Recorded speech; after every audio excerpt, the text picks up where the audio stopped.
The city gates groaned open, echoing the collective sigh of thousands. Weapons clattered to the ground, a surrender born of desperation, not defeat. A conqueror stood at the threshold, his promise chillingly clear. Not a single drop of blood would be shed. On his honor, he swore it. And in that moment, as the last sword fell and the first man walked out, they realized their terrible mistake. Because this man, this monster, kept his promises, just not in any way they could have imagined. Within hours, the thousands of soldiers, weary but hopeful, were herded. Not to a feast, not to prison, not even to be executed quickly. No, that would have been too swift, too merciful. They were being led into massive, gaping pits. Dirt poured over their faces, a smothering blanket of earth. Screams turned to gurgles, breath choked into suffocating darkness. Technically, the conqueror had kept his word. Not a drop of blood had been spilled. Yet, in the earth's embrace, life was extinguished with a cruelty that transcended mere violence. This was the opening act of Timur, a name that would echo through history as Tamerlane, or Timur the Lame, a moniker earned from a battle injury. Born in 1336 in what is now Uzbekistan, he rose from minor nobility to forge one of the most brutal empires the world has ever known. He claimed descent from Genghis Khan, driven by an ambition to rebuild the Mongol Empire. But where Genghis used terror as a tool, Tamerlane elevated it to an art form. He was no mindless barbarian. This was a brilliant military strategist, a patron of the arts, a man who could recite poetry in multiple languages. This intellectual sophistication made his monstrous acts even more terrifying, for his cruelty stemmed not from ignorance, but from calculated, methodical design. Most military leaders sought to rule conquered lands, needing cities and populations intact for taxes and infrastructure. Tamerlane, however, did not care for such practicalities. Submission was rarely enough. If a city resisted, or worse, rebelled after surrendering, he did not merely punish, he made them cease to exist. He achieved this with such systematic, creative brutality that his reputation became his greatest weapon. Cities would hear what happened to those who defied him and often surrender immediately, precisely his plan. Fear was his most effective soldier, fed by rivers of blood.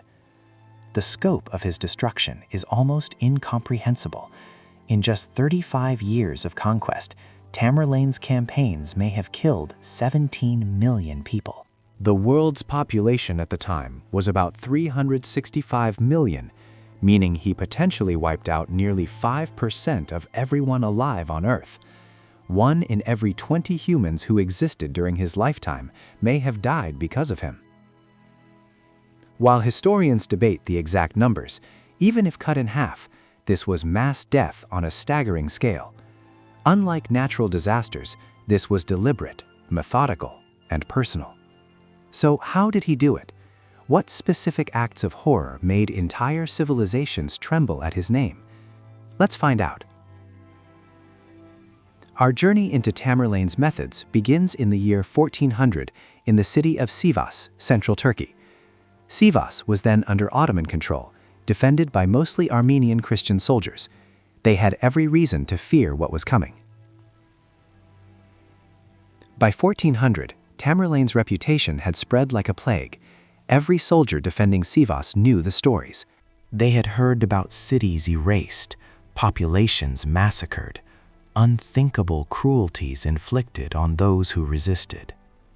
So, when Tamerlane's massive army appeared, the defenders of Sivas faced an impossible choice: fight and die, or surrender and maybe die. The siege began. The garrison held out, but they were outnumbered, outmatched, and running out of hope. That's when Tamerlane, ever the psychological master, made them an offer that seemed too good to be true. Surrender now, and I give you my solemn promise, not a single drop of your blood will be shed. It was a binding oath, sworn before witnesses, a promise that held weight in medieval warfare. Commanders often honored such oaths. It was practically a code. The garrison debated. Some argued it was a trap. Others pointed out they had no chance of victory. At least this way, there was a possibility of survival. Eventually, desperation won. The gates of Sivas opened. Somewhere between 3,000 and 4,000 Armenian soldiers laid down their weapons and walked out to surrender. And this is where Tamerlane revealed his genius for technicality and terror. His soldiers immediately rounded up the surrendered garrison. The Armenians were probably confused. Weren't they supposed to be spared? Then they were marched outside the city walls where Tamerlane's men had been busy digging. Not graves, but massive trenches, deep and wide. And then it became horrifyingly clear. Tamerlane had kept his promise. Not a single drop of blood would be shed. Because he wasn't going to use swords or spears or arrows. He was going to bury them alive. Imagine the horror of that moment. You've surrendered, given up your defense, trusting an oath. Now you're staring into a pit, realizing what's about to happen. Some soldiers probably tried to run. Others begged. Some fought with bare hands. It didn't matter. Contemporary sources describe what happened next in brutal detail. Groups of prisoners were forced to the edges of the trenches, then pushed in. Not killed first, pushed in alive, and then the earth came. Shovels at first, then cartloads, then torrents of earth pouring down on screaming men. Those at the bottom were crushed by the weight of bodies falling on them. Those higher up watched the dirt rise, covering their legs, chests, faces. Some died from suffocation within minutes. Others, trapped in air pockets, might have lasted hours in darkness, feeling the weight of earth and corpses pressing down, slowly running out of oxygen.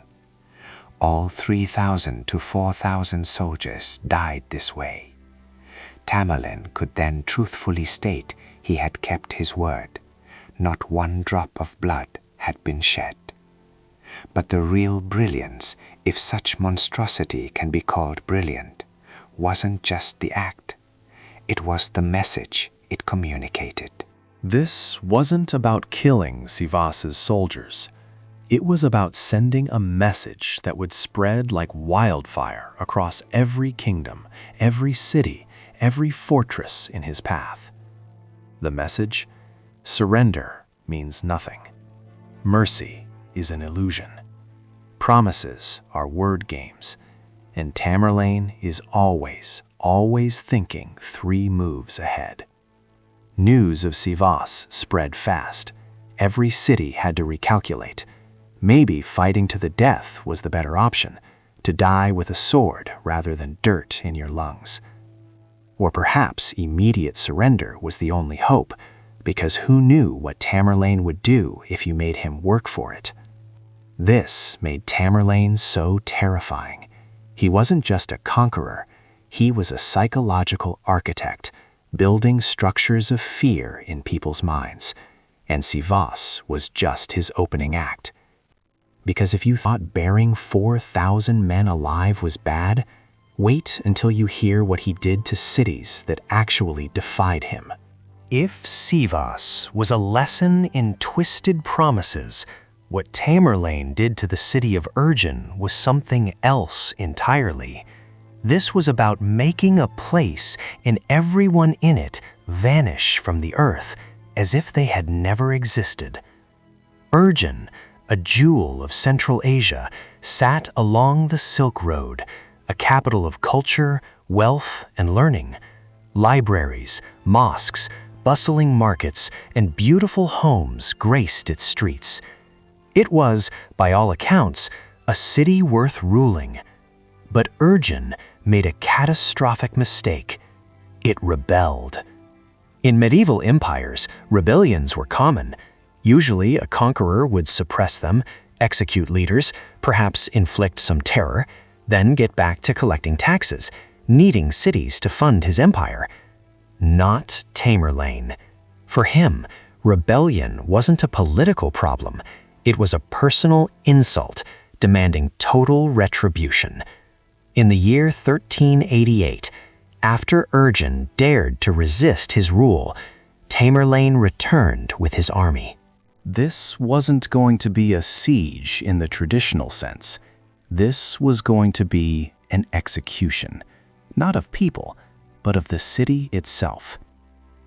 His forces surrounded Urgen and began the attack. The defenders fought desperately, but they faced one of the most effective military machines the world had ever seen. City walls that had stood for centuries were breached, and then the real horror began. Tamerlane's orders were clear and methodical. First, kill everyone, and he meant everyone. Men, women, children, elderly, rich, poor, it didn't matter. This wasn't about eliminating soldiers or punishing leaders. This was total population elimination. Contemporary chroniclers described streets running with so much blood it formed streams. But Tamerlane wasn't finished. A city can be rebuilt if the structures remain, repopulated. In a generation or two, it might return. Tamerlane couldn't allow that.